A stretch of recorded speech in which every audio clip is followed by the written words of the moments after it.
Malam hari ini insyaallah kita akan mengkaji tafsir Al-Quran, satu surat yang banyak sekali hikmah di dalamnya, datang setelah surat Al-Asr yang berarti masa. Kemarin atau bulan yang lalu kita telah menjelaskan penjelasan tafsir tentang wal asri, bahwa manusia itu semuanya rugi kecuali 4 orang. Pertama, orang beriman. Yang kedua, orang yang beramal saleh. Yang ketiga, saling menasihati dalam kebaikan, kebenaran, dan saling menasihati dalam kesabaran. Jadi manusia semuanya, saya, bapak, ibu rugi kalau tidak menjadi satu dari 4 bagian manusia ini. Dan hari ini, malam ini kita mengambil bagian untuk menjadi satu di antara 4 manusia ini. Apakah kita menjadi orang yang beriman, atau bagian orang yang beramal saleh, atau bagian jadi manusia yang menasihati orang lain untuk selalu bersabar dalam ketaatan. Makanya manusia surga juga ada 4 orang. Orang yang tinggal di surga itu cuma 4. Allah berfirman dalam Al-Quran surah An-Nisa, Allah katakan, wa man yuti'illaha war rasul fa ulaika ma'al ladzina an'ama Allahu 'alaihim minan nabiyyin was-siddiqin wasyuhada was-salihin wa hasuna ulaika rafiqa. Bahwa manusia surga itu ada 4, yaitu an-nabiyyin, golongan para nabi, para rasul. Pintu ini sudah tertutup karena kita tidak ada lagi jadi nabi hari ini, tidak ada lagi jadi rasul. Kalau ada yang ngaku-ngaku jadi nabi, ngaku-ngaku jadi rasul, bisa dipastikan pasti kawin. Ya, nabi palsu dan rasul palsu. Yang kedua, siddiqin. Manusia di surga itu menurut Allah Subhanahu wa taala adalah kelompok golongan manusia siddiqin yang Allah sebutkan dalam surah An-Nisa. Apa itu siddiq? Orang-orang yang jujur, tidak berdusta, dia sangat berintegritas kalau kata orang. Nah, kita termasuk nggak orang yang kedua itu? Wallahu a'lam. Malu kayaknya kalau mau mengatakan kita ini orang jujur, ya malu. Karena Nabi Ibrahim saja seumur hidup, beliau wafat sekitar berusia 170-an tahun lebih. Ya, Nabi Ibrahim itu seumur hidup Nabi Ibrahim hanya pernah bohong 3 kali. Seumur hidup 170 tahun hanya pernah bohong 3 kali. Itu pun malu untuk memberikan syafaat di hari kiamat. Kata Ibrahim alaihissalam dalam hadis Bukhari, dalam hadis Muslim, dalam hadis Hasan Sunan, kadzabtu 'ala Allah thalatha kadzab. Saya malu karena pernah bohong seumur hidup saya 3 kali bohong. Makanya kalau memberi syafaat, nah kita bohong berapa kali Pak Saudara? Ya, makanya malu kita kalau mau mengatakan kita ini siddiqin. Karena siddiqin itu orang-orang yang jujur. Abu Bakar Siddiq ada di dalam itu. Yang ketiga, manusia surga itu kata Allah syuhada. Apa itu syuhada? Orang yang mati syahid, mati karena membela agama Allah, mati yang paling mulia dalam Islam, mati di medan perang melawan musuh, ya, bukan melawan kawan sendiri, ya, bukan melawan kawan sendiri, apalagi satu agama. Makanya orang yang berperang karena ingin dianggap pahlawan, matinya bukan mati syahid. Orang yang berperang karena membela sukunya, matinya bukan mati syahid. Orang yang berperang karena membela negaranya misalkan, ya, matinya juga bukan mati syahid. Tapi mati syahid itu mati paling mulia. Kenapa? Karena mati li'ilani kalimatillah, ya, karena membela kalimat Allah supaya tetap tegak. Makanya mereka yang membela negara itu harus dipastikan. Oke, kita membela negara, tapi apa dasar membela negara? Karena iman. Saya tidak ingin dijajah oleh penjajah. Saya tidak ingin dijajah oleh Belanda. Saya tidak ingin dijajah. Berarti namanya daf'us shahid. Orang yang meninggal karena daf'us shahid matinya juga mati syahid, tapi tidak seperti mati syahid yang menegakkan kalimat Allah. Daf'us shahid itu begini, Pak. Saya punya rumah saya ada harta yang ada di rumah saya ini punya kami. Kok dirampas dengan paksa oleh orang luar? Saya pertahankan harta ini, mati saya. Matinya mati apa? Bukan membela kalimat Allah kan ini kan, tapi dia mati memperjuangkan haknya dia. Matinya juga mati syahid, tapi tidak semulia setinggi derajat orang yang meninggal karena membela kalimat Allah. Paham? Begitu. Wanita yang hampir diperkosa, wanita yang mau diperkosa, kemudian dia membela diri, mati dia ketika membela diri. Matinya mati apa? Syahid, tapi tidak setinggi tadi yang mati syahid ini kalimat tidak. Makanya mati syahid itu tingkatannya bertingkat-tingkat, berbeda-beda. Oh, saya punya negeri saya mau dijajah, saya pertahankan negeri saya, matilah saya mempertahankan negeri milik saya, tempat saya hidup di sini, tempat saya berkeluarga di sini tempat lahir saya, maka matilah dia. Ini juga dihukum mati syahid, ya, namanya daf'us shahid, karena dia melawan penjajah yang ingin merampas hartanya. Tapi lagi-lagi harus diluruskan lagi niatnya. Makanya cinta negara itu bagian dari iman, betul? Ya, kalau kita dilahirkan di negeri manapun maka cintailah negeri itu, karena itu bagian dari keimanan. Wallahu ta'ala a'lam bishawab. Tapi bukan hadis ini ya. Ini bukan hadis ya.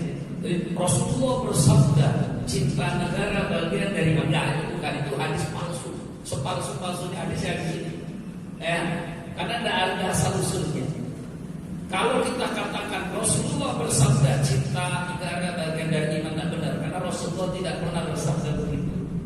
Jadi kalau ini disebut hadis, ini hadis palsu. Nabi tidak pernah bilang begitu. Tapi secara isi iya benar bahwa kita mesti mencintai negeri tempat lahir kita, karena itu bagian dari keimanan, betul. Jangankan mencintai negeri, cinta kucing saja bagian dari iman. Kita harus cinta dengan kucing, ya. Kenapa? Kucing makhluk Allah, maka mencintai kucing juga bagian dari iman. Mencintai makhluk-makhluk Allah ini bagian dari iman. Begitu maksudnya, ya. Wallahu a'lam. Kita lanjut ke sini Bapak Ibu. Maka untuk jadi syuhada susah, berat, bukan gampang. Ya. Yang keempat terakhir, wassalihin. Manusia surga itu adalah orang-orang soleh. Nah, apakah Bapak Ibu termasuk? Semoga saja. Karena orang soleh itu bukan berarti orang tidak punya dosa. Ya, orang soleh itu bukan berarti orang yang tidak punya salah.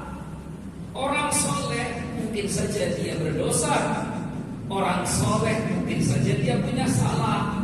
Tapi orang soleh adalah orang yang selalu berusaha ingin menjadi lebih baik lagi. Itu namanya soleh. Ya, namanya soleh. Makanya dari 4 ciri manusia surga tadi, nabi, orang jujur, syuhada, soleh, kemungkinan peluang yang keempat saja yang terbuka untuk kita. Ya, karena untuk jadi 1, 2, 3 itu berat. Yang satu apa lagi? Yang satu tak mungkin, karena Nabi dan Rasul sudah tentu. Wallahu a'lam. Kita lanjut ke sini sekarang surat berikutnya, yaitu surat At-Takatsur. Surat At-Takatsur. A'udzu billahi minasy syaithanir rajim. Bismillahirrahmanirrahim. Alhaakumut takatsur hatta zurtumul maqabir. Alhaakumut takatsur. At-takatsur, takatsur artinya berbanyak-banyak, diambil dari kata kasroh. Kasroh yang artinya banyak, kasroh banyak, takasur berbanyak-banyak, bermegah-megah, berbangga-bangga. Alhaakum telah melalaikan kalian. Makanya kebanyakan ibu bapak, sesuatu yang banyak di dalam Al-Quran itu maknanya hampir selalu negatif. Ya, selalu, hampir selalu, tidak saya katakan semua. Setiap kata yang banyak dalam Islam atau dalam Al-Quran itu hampir selamanya selalu negatif. Kalau disebut kata qalil yang artinya sedikit, kata sedikit dalam Al-Quran itu maknanya selalu bagus, selalu baik. Ya, makanya ingin jadi yang banyak, jadi yang sedikit. Sedikit. Karena yang banyak ini seringnya jelek-jelek, yang banyak seringnya buruk. Coba lihat, banyak yang sholat atau sedikit yang sholat? Banyak yang sholat atau sedikit yang sholat? Sedikit yang sholat. Banyak yang sadar atau sedikit yang sadar? Sedikit yang sadar. Ya, selalu maknanya sedikit. Maka setiap yang banyak maknanya buruk. Contoh Allah berfirman, wa in tuti' aktsara man fil ard yudilluka an sabilillah. Kalau kau mengikuti kebanyakan manusia, maka mereka akan menyesatkanmu dari jalan Allah. Kalau ikuti kebanyakan orang, menyesatkan kita dari jalan Allah. Ya, apalagi yang usul begini, biasanya ramai ceramah-ceramah, kajian-kajian itu ramai selalu. Kalau sudah Natal, tahun baru, ceramah pengajian ramai, semuanya diingatkan tentang bahaya ini, bahaya laten ini, ya. Natal dan tahun baru. Untuk orang Islam, kalau untuk agama yang lain silakan. Karena kita cuma mengingatkan sesama umat Muslim. Kalau yang lain silakan. Kalau yang lain karena hidup dengan agama dan keyakinan mereka, maka silakan jalankan agama dan keyakinan yang lain, silakan.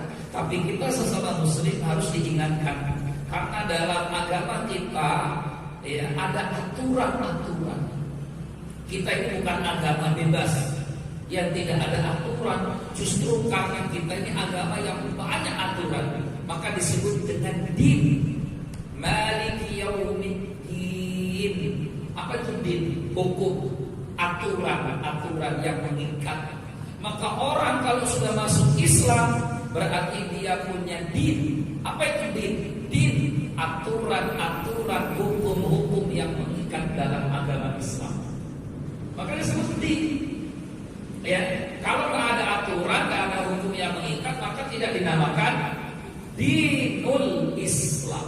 Dari seperti dinul Islam. Ya, jadi kita ini kadang menyebut kata din. Tapi kita nggak tahu apa arti dari din. Ya, Allahu a'lam bishawab. Lanjut lagi Pak di sini. Maka yang banyak-banyak biasa maknanya negatif. Banyak bicara juga jelek. Karena man kasura kalamuhu kasura malamuhu. Siapa yang banyak bicara pasti banyak salahnya. Kalau orang ingin tidak punya banyak salah, maka jangan banyak bicara. Udah. Makanya orang bisu itu tidak banyak salah. Bisa jadi yang bisu itu lebih dulu masuk surga daripada kita. Maka jangan pernah menghina orang-orang yang bisu. Kita katakan, ya Allah, ini orang masuk surga lebih dulu daripada kita. Coba kita ini paling banyak salah karena apa? Salah kita ini bukan karena banyak perbuatan. Paling banyak salah manusia itu karena salah ucapan. Karena salah ucapan. Maka para ulama mengatakan seandainya ada di badan kita yang paling cepat membuat kita masuk penjara dan masuk neraka, maka tidak ada bagian badan kita yang lebih cepat membuat kita masuk penjara dan masuk neraka kecuali apa Pak? Lisan, mulut kita.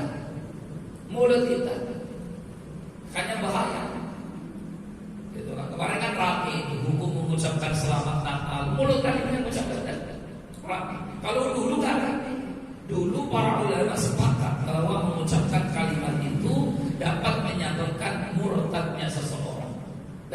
menyebabkan murtadnya seseorang dulu. Yang sekarang ini yang suka berbeda-beda. Sekarang ini berbeda-beda. Alasannya dulu ada seorang dokter di YouTube terkenal. Kalau dulu kenapa ulama menghukumi murtad? Karena dulu kalau mengucapkan selamat Natal ada bentuk pengagungan takdim pada ucapan itu. Kalau sekarang enggak, mengucapkan itu tak ada bentuk pengagungan. Jadi seolah-olah dulu berbeda dengan sekarang. Padahal dalam Islam bukan hanya urusan itu. Dalam Islam banyak yang dipermasalahkan dalam ucapan ini. Satu, benarkah menurut agama kita loh ya? Satu, bahwa 25 Desember itu betul-betul bertepatan dengan hari kelahiran Isa alaihissalam. Betulkah begitu? Satu, dalam Al-Quran tidak pernah disebutkan bulan kelahiran Nabi Isa. Dalam hadis juga tidak pernah disebutkan bulan kelahiran Nabi Isa, apalagi tanggalnya. Surat Maryam, silakan buka nanti surat Maryam di awal-awal Maryam ayat 32, 33, 34. Bahkan Al-Quran menyebutkan bahwa Nabi Isa alaihissalam tempat kelahiran saja berbeda. Dalam Al-Quran disebutkan Nabi Isa dilahirkan di mana? Di bawah pohon kurma. Kan begitu kan? Sementara umat Nasrani meyakini Nabi Isa dilahirkan di kandang domba. Satu berbeda kan? Satu dalam Quran disebut surat Maryam lahir di bawah pohon kurma. Mereka meyakini di dalam kandang domba. Dua, Al-Quran surat Maryam lagi disebutkan surat Maryam ya, paling bawah posisinya sebelah kiri ayat ke-34, 36 ya, surat Maryam, bahwa Nabi Isa alaihissalam itu lahir di waktu kurma sedang berbuah, musim kurma. Dan di mana-mana orang hari ini silakan tanya semua orang yang ada di Timur Tengah, musim kurma itu musim panas atau musim dingin? Buah kurma itu dipanen musim panas atau musim dingin? Semua orang tahu kurma itu pastilah panen di musim panas, karena tidak mungkin kurma panen di musim dingin. Musim panas itu dalam bulan-bulan mereka bulan apa? Mei, Juni, Juli, Agustus. Ya, kalau sudah masuk November, Desember, Januari, Februari, musim dingin, musim salju, nggak ada kurma. Tapi Al-Quran menyebut Maryam lemah, kelaparan, ingin melahirkan. Maka kata Allah, Maryam, kau gerakkan batang kurma itu, tusakit alaika, rotoban jemalaiki, rotoban jemiha. Maka nanti akan turunlah buah-buah kurma yang asam kepada kau makan, supaya nutrisinya ada, tubuh kekuatannya juga muncul, sehingga mampu untuk melahirkan bayi namanya Isa di musim kurma. Sementara mereka meyakini lahir di musim dingin, musim salju. Berbeda kan? Jadi dari sini sudah berbeda. Ya, makanya harus kritis sebenarnya. Ya, dari bulan saja berbeda, apalagi dari keyakinan. Orang Nasrani meyakini bahwa lahirnya Nabi Isa adalah kelahiran anak Tuhan. Nah, ini masalahnya kelahiran anak Tuhan. Kita tidak meyakini itu. Sehingga saya masih berpegang bahwa mengucapkan kalimat itu haram hukumnya. Ada yang katakan itu boleh, monggo. Kan masing-masing kan kita nanti bertanggung jawab di hadapan Allah Subhanahu wa ta'ala. Yang jelas kita tetap menghargai, silakan. Kalau umat agama mau menjalankan agamanya silakan. Tapi kemudian jangan paksakan dan jangan tuntut kita untuk juga ikut dalam ritual ibadah agama yang lain. Sebagaimana kita tidak menuntut juga mereka untuk ikut ritual agama kita. Begitu loh Pak. Paham maksudnya? Kita nggak nuntut mereka ikut kita, maka kita pun jangan dituntut untuk ikuti mereka. Begitu poinnya. Kita tidak pernah menuntut mereka untuk mengucapkan selamat pada hari raya kami, karena inilah toleransi. Berikan kami kewenangan untuk menjalankan ibadah agama kami, sebagaimana kami juga berikan Anda kemudahan untuk menjalankan ibadah Anda. Inilah makna lakum dinukum waliyadin. Ya, lakum dinukum waliyadin. Baca di sini. Apalagi banyak yang dicela, banyak tertawa. Rasul mengatakan dalam sabdanya, la tuksirud dhahka fa inna kasratad dhahki tumitul qalb. Atau dalam riwayat lain qaswatul qalbi. Jangan banyak tertawa, karena banyak tertawa itu membuat hati kita keras. Ya, mematikan hati. Makanya orang kalau banyak ketawa, sana ketawa, sini ketawa, sana ketawa, itu adalah orang yang sebenarnya hatinya keras, hatinya mati. Bahkan semua dibuat tertawaan. Orang meninggal dibuat ketawaan, bercandaan kemana-mana tertawa. Maka orang berbanyak tertawa itu tidak sensitif. Ya, orang yang banyak tertawa dia tidak punya sifat sensitif.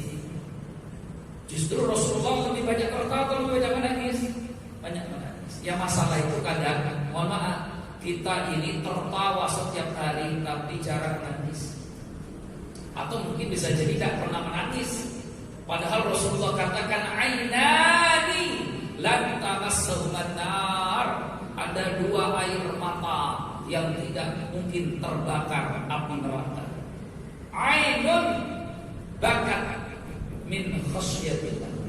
Mata yang menangis karena mengingat dosa, takut kepada Allah Subhanahu wa taala. Tapi menangis waktu dia sendiri, bukan menangis waktu dia ramai-ramai. Karena kalau menangis di keramaian itu kadang hanya ingin pencitraan. Ya, ikut sini rame-rame, nanti diiringi dengan iringan musik dong dimana kalian semua akan masuk ke dalam lubang tulang ini, mempertanggungjawabkan. Jadi yang bikin menangis itu musiknya yang mengerikan, suasana yang gelap. Satu orang nangis, yang lain udah nangis dia. Lama-lama terbawa suasana, ikut nangis. Ini namanya nangis terencana. Nangis seperti ini kata Imam Ibnul Jauzi, nangis di tengah keramaian karena ikut terbawa suasana adalah tangisan kepura-puraan. Ya, tapi tangis yang menyelamatkan Bapak Ibu saya kita semua adalah tangis kalau kita dalam waktu sendiri. Coba ingat waktu sendiri. Nanti kamu sendiri, dikubur sendiri, tidak ada yang menemani kamu kecuali amal-amal.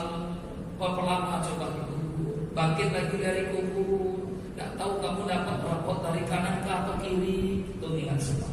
Maka jangan banyak tertawa, karena banyak tertawa itu membuat hati kita keras atau mematikan hati. Hanya pelawak itu banyak betul tertawa. Wallahu a'lam. Hati-hati mereka keras Ustaz, ya kemungkinan. Makanya karena hatinya keras kadang ceramah ustaz, nasihat ustaz pun dibuat candaan oleh dia. Bapak sering lihat ada pelawak ceramah agama, candaan agama pun dibuat. Bapak sering lihat ada pelawak yang agama saja dibuat candaan.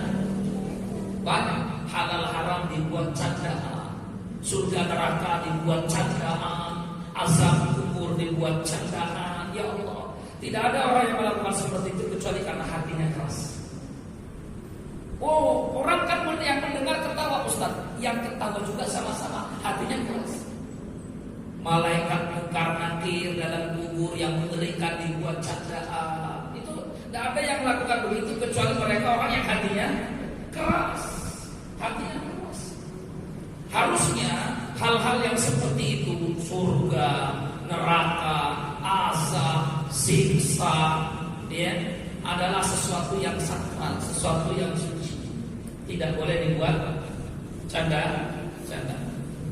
Wallahu a'lam. Ya, makanya kita ini tidak boleh jadi profesi pelawak. Karena Rasul katakan wailun, celaka lilladzi yuhadditsu fayadhik liyudhika bihal qaum wailun lahu wailun lahu. Celakalah orang yang kerjaannya bercerita tapi dusta supaya buat tertawa orang yang mendengarnya. Kan begitu rata-rata pelawak itu ceritanya bohong, dusta, supaya ketawa orang yang dengar. Lain wailun lahu, celaka dia. Nabi ingatkan itu. Ya, karena satu celakanya itu karena apa? Banyak bohongnya, dustanya. Supaya menarik ceritanya itu dan membuat orang tertawa. Yang kedua, banyak ketawanya, sehingga itu melalaikan. Lahun namanya. Makanya segala sesuatu yang melalaikan itu tidak boleh. Melalaikan itu dalam bahasa Quran disebut dengan lahun dan lahun. Ada kadang disebut lahun, kadang disebut lahun. Contoh, misalkan Rasulullah SAW mengingatkan kita agar kita tidak boleh berbuat hal-hal yang melalaikan sholat Jumat. Idza qulta li sahibika yaumal jum'ati amsid wal imamu yakhtub faqad laghawta. Kalau kamu berkata kepada saudaramu diam padahal khatib sedang berkhutbah, maka kau telah melakukan sesuatu yang lalai, lahun, sia-sia, lalai. Ya, atau faman masal hasa faqad lagha, faman lagha fala jum'ata lah. Kan gitu kan biasanya hadis yang dipakai. Siapa yang memegang-megang kerikil, maka dia telah lalai dari Jumatnya. Orang yang lalai dari Jumat, maka dia tidak mendapatkan pahala. Jadi main-main kerikil saja tidak boleh. Bicara sama kawannya kalau khatib sedang khutbah, diam, itu saja tidak boleh. Karena membatalkan pahala sholat Jumat. Mengerikan apa? Membatalkan pahala sholat Jumatnya, bukan membatalkan sholat Jumatnya, tapi membatalkan pahala sholat Jumat.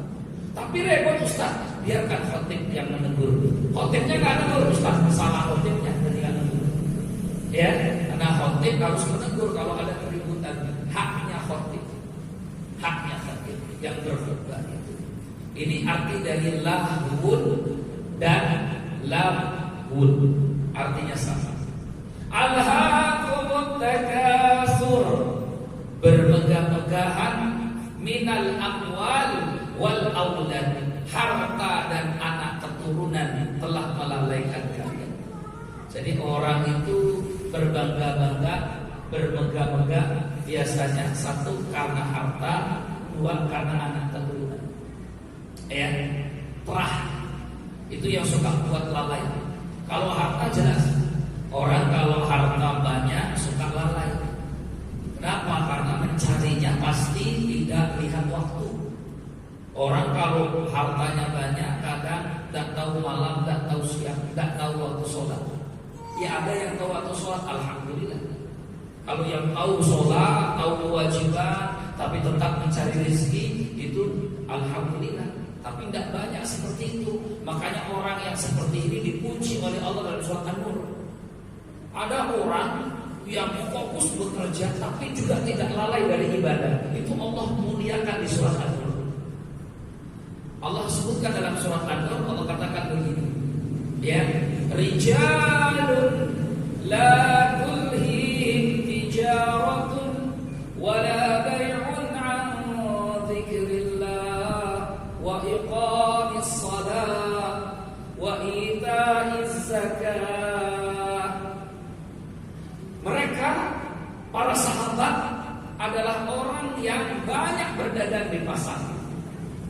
Para sahabat itu banyak dagang di pasar, berniaga, kaya-kaya, mereka berbisnis. Tapi Al-Quran katakan rijalun la tulhihim tijarah, perdagangan, bisnis, kerjanya tidak membuat lalai mereka dari dzikrillah, mengingat Allah.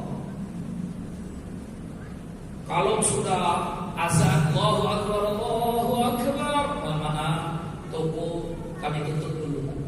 Kami mau sholat tutup. Ya, selesai sholat, insya Allah kami buka lagi. Itu para sahabat. Di mana kita temukan? Silakan buka tafsirnya surat An-Nur. Nanti di sana ada kebiasaan para sahabat seperti Abu Darda. Abu Darda berdagang, tapi kalau sudah datang sholat, tutup kedainya, berangkat ke masjid, ke rumah Allah. Sudah rezeki sudah ada yang mengatur, hebat, cakep tuh. Mereka tidak lalai. La tulhihim tijaratun wala bai'un an dzikrillah, dari mengingat Allah. Kalaupun sudah begitu, wa iqamis shalah, mendirikan salat. Jadi dalam dagangnya saja mereka tidak lupa kepada Allah. Ketika dagang, ketika bisnis, dia tidak lupa kepada Allah. Artinya kalau ada pedagang, kalau ada orang kaya, kalau ada orang berharta, ketika mereka dapat nikmat tapi tidak lupa kepada Allah, maka pasti tidak melampaui batas. Dagang, bisnis, selalu ingat Allah, maka tidak mungkin curang dalam bisnis dagang. Dagang, bisnis, dia ingat Allah, maka tidak mungkin dia berbuat syirik dalam bisnis dagangnya. Karena kadang-kadang toko-toko itu menggantung-gantungkan jimat dalam tokonya. Ya, biasanya digantung tuh di atas pintu rumah makan. Tidak yakin dia dengan masakannya. Kalau dia pandai masak, lauknya sedap, masakannya enak, harganya terjangkau, tempatnya strategis, insya Allah laku. Tak perlu ditempel-tempel jimat di atas pintunya. Justru dosa kita dapat. Jimat tidak tahu apa isi dalamnya, tapi dikasih sama mbak, dikasih sama orang tua, dikasih sama orang pintar, tempellah di atas pintu. Coba Bapak Ibu perhatikan warung-warung yang dagang kedai-kedai ini. Kalau tidak banyak begitu, maka Rasul katakan man 'allaqa tamimatan faqad asyraka. Siapa yang menggantungkan jimat-jimat, dipercaya bahwa ini jimat punya khasiat, apakah mendatangkan manfaat atau menolak bahaya madarat, faqad asyraka, maka sungguh dia telah musyrik, menyekutukan Allah Subhanahu wa taala. Auzubillah dari. Moga-moga bapak-bapak yang dagang, yang bisnis tidak buat begini. Ya. Tapi Ustaz kalau pakai itu ramai toko kami Ustaz. Nah, berarti bapak tidak percaya Allah, tapi percaya ke jimat. Enggak, kami percaya ke Allah Ustaz. Kalau percaya ke Allah, lepaskan itu tangkal jimatnya. Aduh, jangan deh, berarti jangan percaya sama jimat. Maka ucapan saya percaya ke Allah itu palsu. Buktinya apa? Ketika jimat dilepaskan, ditanggalkan dari pintu rumah, pintu kedainya, dia takut dagangannya tidak laku. Nah, disitulah tauhid kita rusak. Ya, mohon maaf ya Pak ya. Ini karena banyak yang begitu saya lihat. Ada begitu saya lihat. Dia tempel, gantung. Masjid kita kan nggak ada gantungannya Pak. Oh, jangan-jangan ini sebabnya. Kenapa? Karena nggak ada gantungan di atas pintu, masjid kita sepi. Maka perlu ditempel tangkal jimat di atas masjid supaya masjidnya ya Allah. Ya, masjid itu memang begini terus, sepi terus ya. Itu ya, insyaallah nanti akan datang waktu ramainya. Ya, kalau umat ini sudah banyak sadar, ya umat ini banyak sadar, tapi insyaallah akan datang masa-masa seperti ini. Ya, kita ulang lagi ya Pak ya. Jadi harta itu melalaikan, tapi para sahabat tidak lalai. Mereka la tulhihim tijaratun wa la bai'un an dzikrillah wa iqamis shalah wa ita'iz zakat. Bahkan kalau sudah banyak mendapatkan keuntungan, mereka sudah mendapatkan rezeki cukup, mereka tidak lupa dari menunaikan zakat. Tapi kalau orang yang ini alhaqumut takasur, mereka berbanyak-banyak harta, malas untuk berzakat, malas untuk berinfak. Minal amwal wal aulad, orang itu bangga dengan harta dan anak. Harta banyak bangga, anak banyak bangga. Emang kita tidak boleh bangga dengan harta Ustaz? Boleh. Emang kita tidak boleh bangga dengan anak Ustaz? Boleh. Toh Rasulullah ingatkan, tazawwajul wadud al-wadud fa inni mukatsirun bikumul umam yaumal qiyamah. Perbanyaklah kalian punya anak, maka menikahlah dengan wanita-wanita yang subur, yang banyak anak. Karena aku bangga nanti di hari kiamat kalau umatku jumlahnya banyak dibandingkan yang lain. Berarti perbanyakannya anak boleh, bangga dengan anak banyak boleh. Tapi ingat, harta yang banyak, anak yang banyak, kalau tidak berkah hanya akan melalaikan kita. Maka yang diukur ibu bapak bukan banyaknya, tapi berkahnya. Harta banyak, berkah. Anak banyak, berkah. Itu yang dimau. Kalau cuma harta banyak dan anak banyak, yang banyak ini suka alhaakumut takatsur. Tapi kalau berkah tidak mungkin alhaakum, melalaikan kalian. Harta yang banyak tapi berkah, dia tahu hak-hak harta, berarti dia tidak lalai dengan hartanya. Anak banyak, dia tahu anak ini ada tanggung jawab dari Allah untuk kita. Bagaimana anak ini harus diarahkan. Maka anak yang banyak tidak alhaakum, melalaikan kalian. Itu ya. Wallahu a'lam. Amr bin Dinar halafa, bersumpah, anna hadhihi surah nazalat fi tujar. Kata Amr bin Dinar, beliau bersumpah, demi Allah, surat ini Al-Haqqul Mutakasir turun kepada para pedagang. Tujar-tujarannya pedagang. Jadi orang-orang yang dagang, berbisnis, diingatkan jangan sampai lalai kewajiban. Silakan kau berdagang, silakan kau berniaga, tapi jangan lalai kewajiban mengingat Allah. Mengingat Allah. Karena kalau tidak ingat Allah bahaya, Pak. Pedagang itu kalau tidak ingat Allah, curangnya banyak. Apakah mengurangi takaran timbangan, atau bohong menyebutkan modal, atau bohong macam-macam lah pokoknya. Kualitas barang yang ini buruk dibilang bagus, yang ini jelek dibilang mantap, top, yang palsu dibilang asli, KW dibilang orisinil. Itu pedagang kalau nggak ingat Allah. Ini musim duku sekarang. Saya baru satu ketemu ada duku di pasar Tugu, pasar mampir saya lewat alam-alam pulang taklim, mampir sama anak sama istri. Duku mas, iya. Duku kompreng, bukan ini. Biasanya orang bilang, iya. Tapi mas ini bilang, bukan pak, tapi ini dari Palembang, jujur.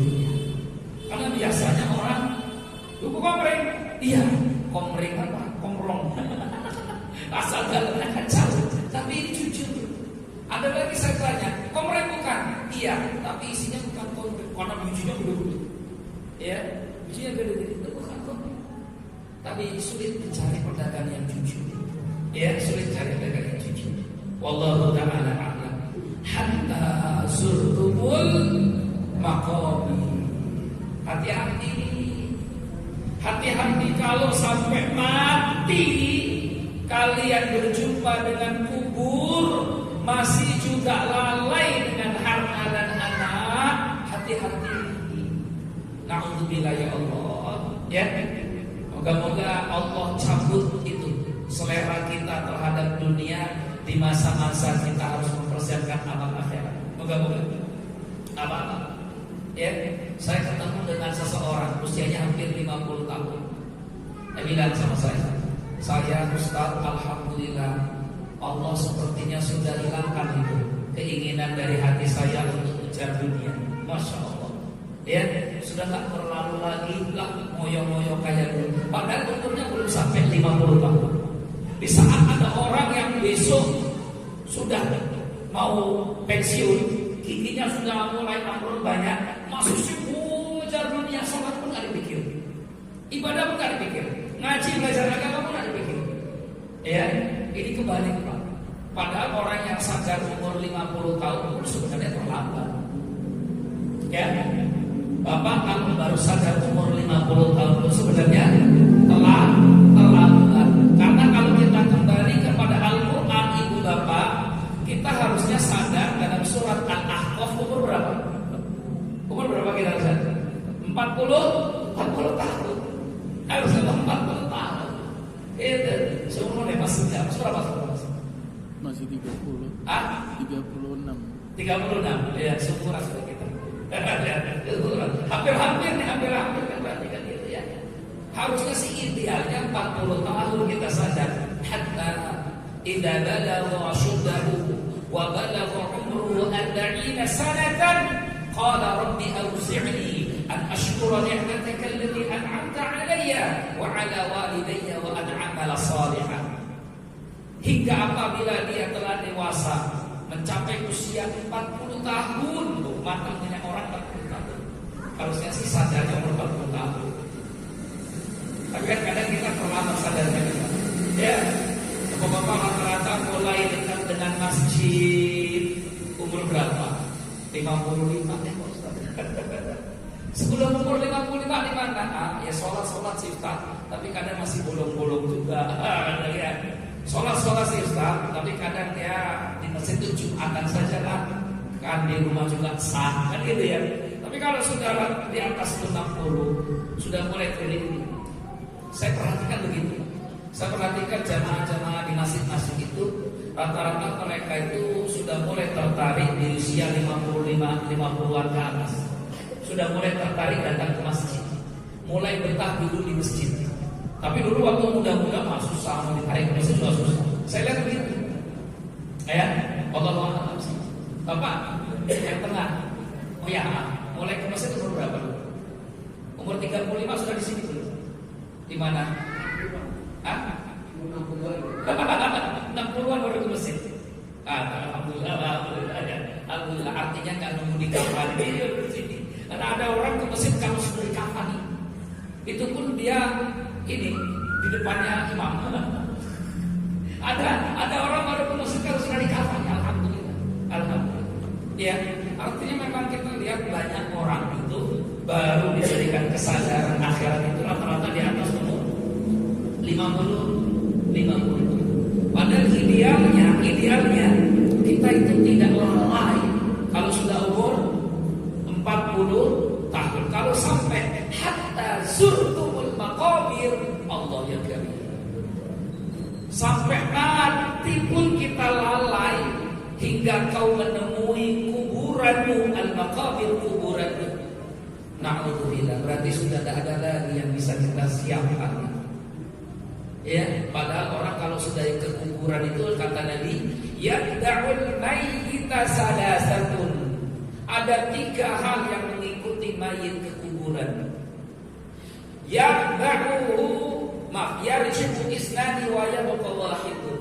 Dari 3 tadi 2 pulang, yang 1 tetap bersama dia.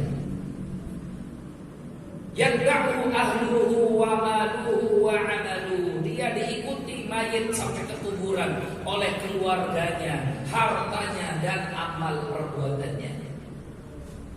Kembalilah harta dan keluarganya. Hartanya balik, mobil yang dia beli dipakai mengiringi dia ke kuburan.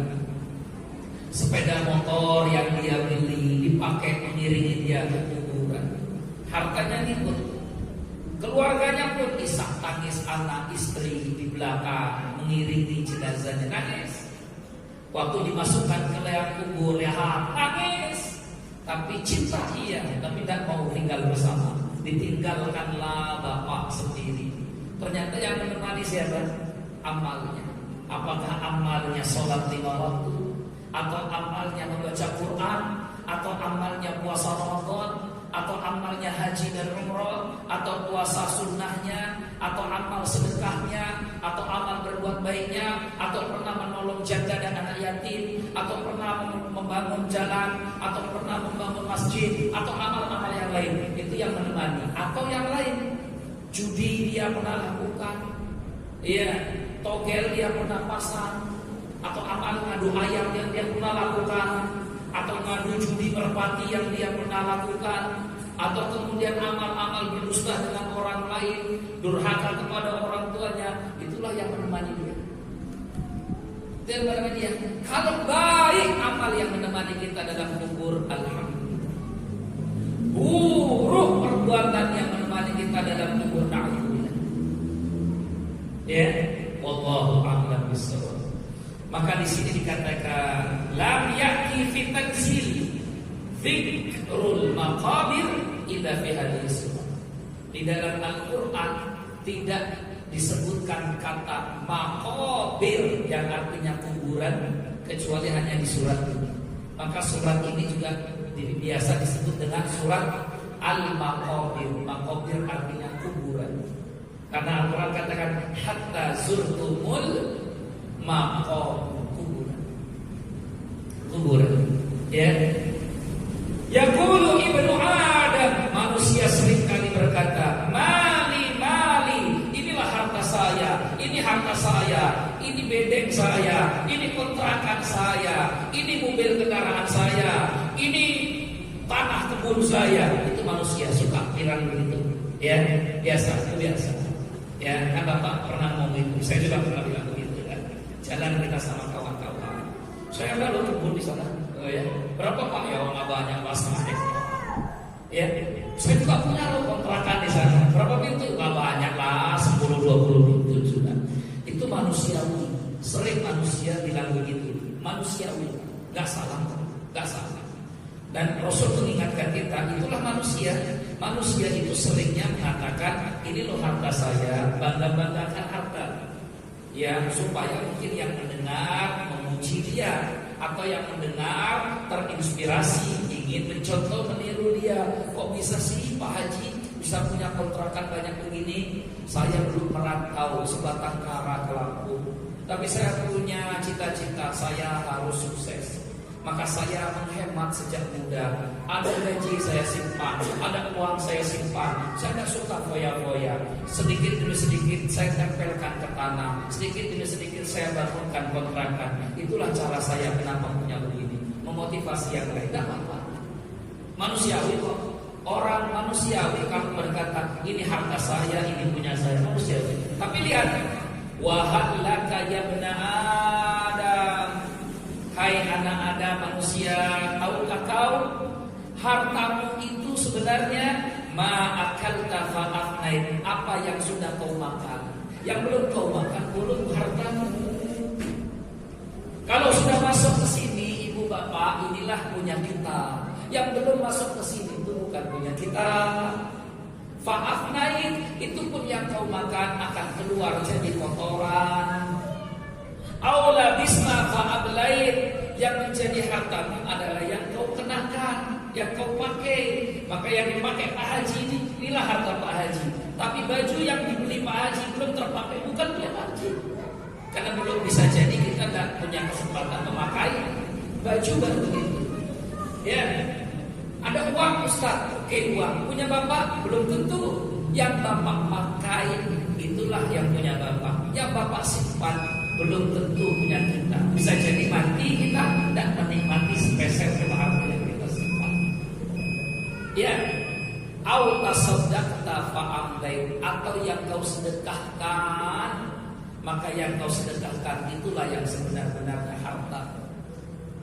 Tempelkan ke masjid, tempelkan ke karpet, pasangkan ke keramik, tempelkan ke jendela, tambahkan lampu. Inilah harta-harta kita yang sebenarnya. Berikan kepada istri harta kita sebenarnya. Oh, itu pahalanya besar dari saya. Jadi suami itu sering menganggap memberikan nafkah ke istri itu tidak berpahala. Oh, itu pahalanya mengalahkan daripada kita sedekah ke fakir miskin. Kenapa sedekah ke fakir miskin hukumnya sunnah? Sedekah ke anak yatim hukumnya sunnah. Pahala pahala. Tapi lebih besar pahala kita memberikan kepada istri. Karena memberi istri hukumnya wajib. Sampai kapanpun yang wajib tidak pernah kalah dengan yang sunnah. Ya, begitu. Tapi jangan pula hadis ini dipakai. Kalau begitu Ustaz, saya kasih istri aja lah, anak yatim. Orang miskin tetap pahalanya nggak seberapa. Ini pelit nanti kalau udah begini nih. Ngasih istri terus. Salah pula kita nyampaikan hadis ini ya. Ini untuk mengingatkan kita bahwa kadang orang, terakhir pesan saya, kadang orang merasa sudah berpahala besar ketika dia keluarkan infak untuk bantu anak yatim janda kesulitan. Tapi dia menganggap sepele pemberiannya kepada istri.